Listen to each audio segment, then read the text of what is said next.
December 7th, 1941.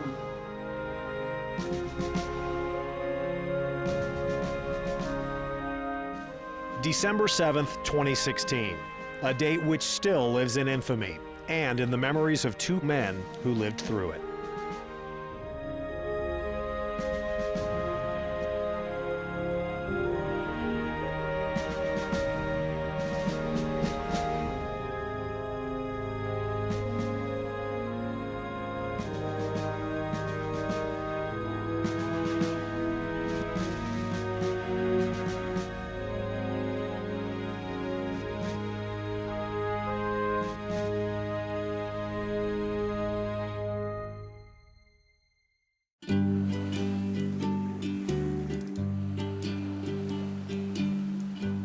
Officially, I'm Richard H. Sugg, Sr., live in Golden, Colorado.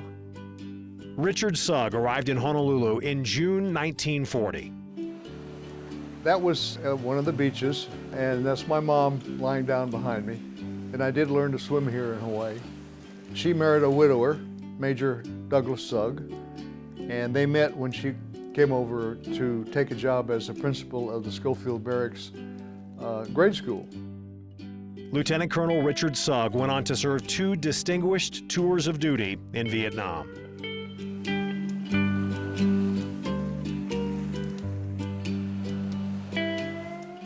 Well, I'm Don Armstrong.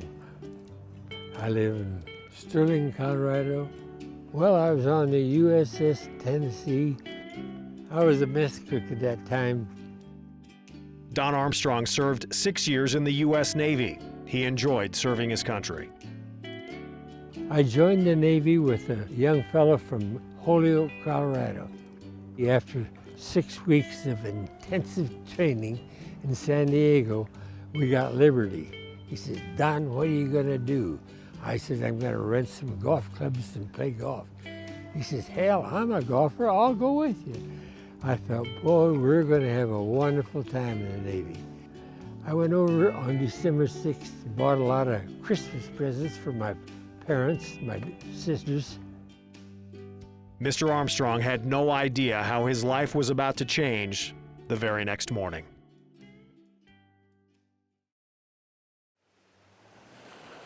December 7th, 1941, at 8 o'clock in the morning, I was reading the Sunday funny papers on the coffee table in our living room at the quarters on Schofield Barracks, and all of a sudden the house shook and rattled, and there was a loud noise, and we didn't know what that was. And then everybody went out to the front yard and looked up and heard and saw the planes. Fellas come running through where I was washing dishes. They came through and said, "Hey, they're bombing the island over here."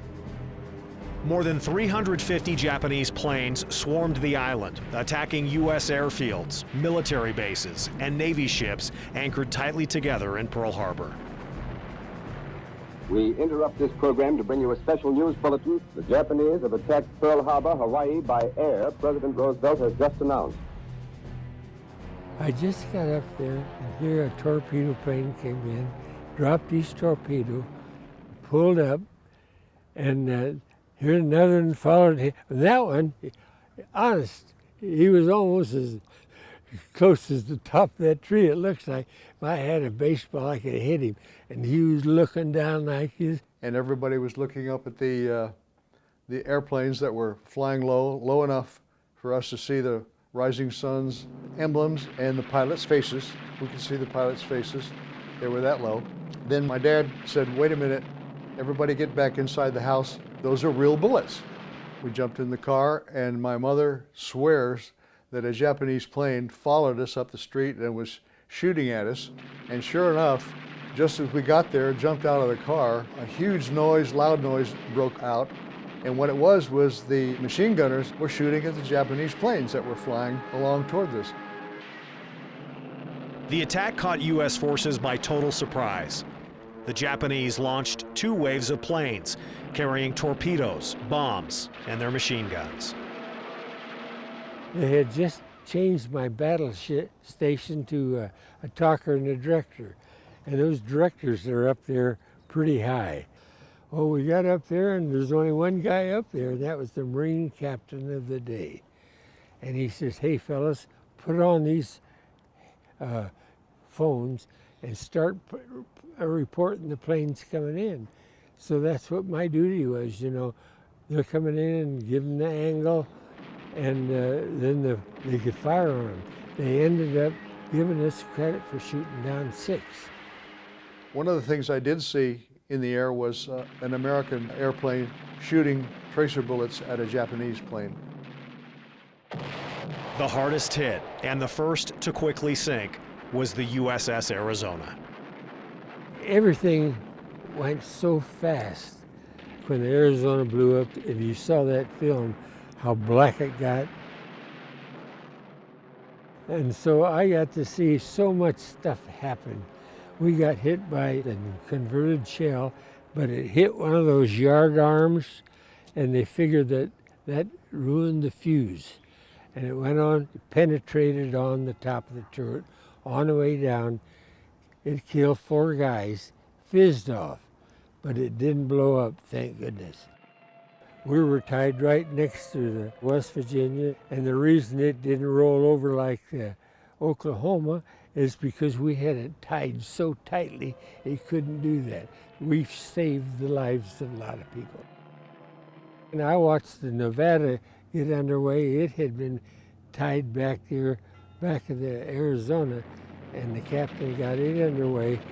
All of a sudden, here come the second wave of Japs in, and they spotted it trying to get away, and they all just peeled down and dropping bombs. And the captain called and talked to the harbor, and they said, beach it because we don't want to block the channel. It ended in 2 hours, but it seems like it was like that, you know. The surprise attack on Pearl Harbor sunk or destroyed 21 Navy ships, including 8 battleships. It destroyed 188 aircraft and killed more than 2,400 Americans. But rising from the flames, a resolve that fills a nation and a vow to never forget.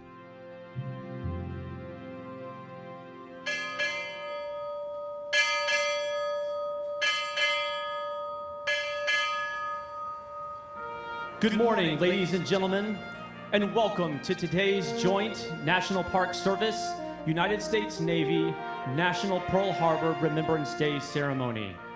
This year's theme is honoring the past, inspiring the future.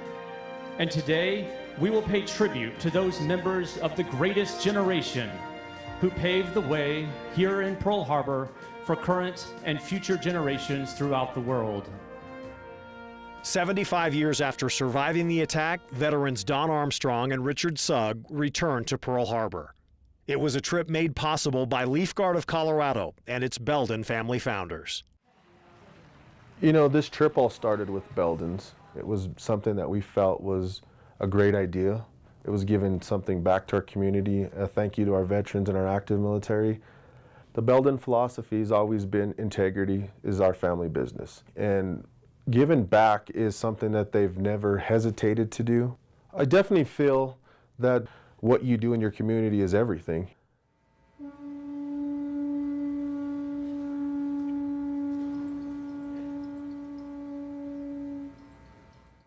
Ladies and gentlemen, it is customary on December 7th that we observe a moment of silence at 07:55 to commemorate the beginning of the attacks on Pearl Harbor. At 07:55, you will hear USS Halsey sound the ship's whistle. Please join me at that time in bowing our heads for a moment of silence to remember those who courageously fought and those who died here on December 7th, 1941.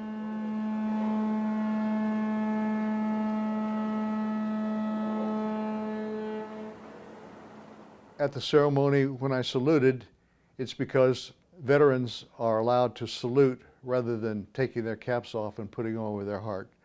So I've started doing that throughout outdoor ceremonies like the other veterans that you would have seen there, or the men in uniform.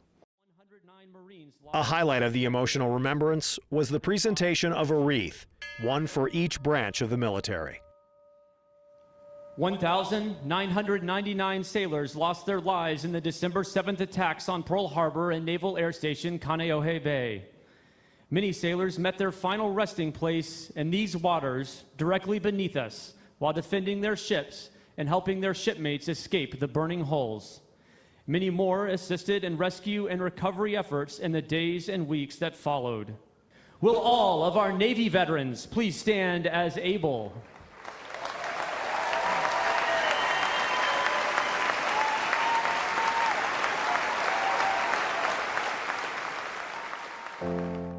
Ladies and gentlemen, as we look upon the majestic USS Arizona Memorial behind me, take comfort in knowing that our departed World War II veterans continue to stand vigilant watch as guardian angels of our nation. Today's joint forces have assumed liberty's mantle, passed down in an unbroken chain, watch to watch, for 75 years. No one, and I mean no one, should doubt that a strong U.S. military will continue to stand a global watch for generations to come. As the legacy and lessons of Pearl Harbor are passed to our children and our children's children, who will also stand the watch to continue to fight against tyranny and injustice. To our survivors and veterans, you once bravely stood fast and tough, responded, recovered, and prevailed. On December 7th, 1941, and in the years that followed, you superbly executed your duties at your posts and weathered the storm of war. It is because of you and others like you that we enjoy freedom and liberty in this great country.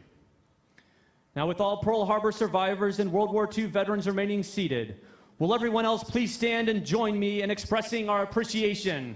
A grateful nation applauds you today.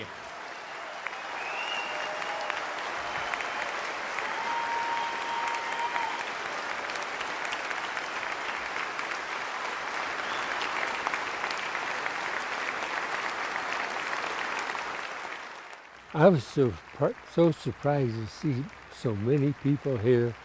You know, it was just amazing.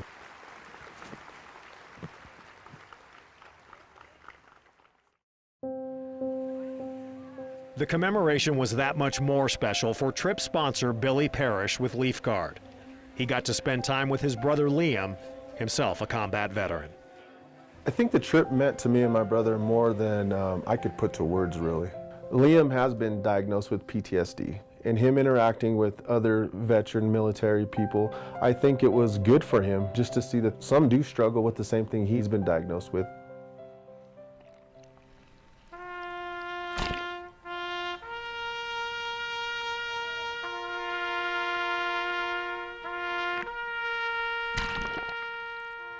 It was quite an honor to actually be invited and, you know, to be able to witness and be a part of that and sponsor, you know, a veteran to return to the original site of the Pearl Harbor attacks. Well, it's been very exciting, a lot more than I thought, mainly because I met so many people that, you know, had a background like me. I didn't expect to run into so many people here that came up to me and spoke to me, and that was really a fun part. And we've had a good time, and we're going to have a couple more good days.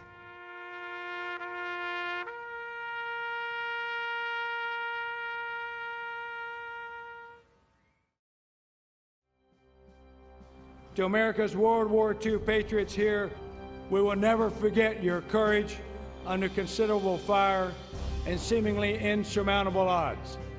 Because of you, our future remains bright. We owe you an immeasurable debt, and we can't thank you enough for answering the call of duty when Lady Liberty needed it the most. It's important to remember Pearl Harbor, not for just people like me, but for the greatest generation. That's our saying, remember Pearl Harbor. And that is important. And I hope it goes on and on and on. That's why it's critical. And, you know, they've gotten some respectful admiration recently, and I hope that doesn't die.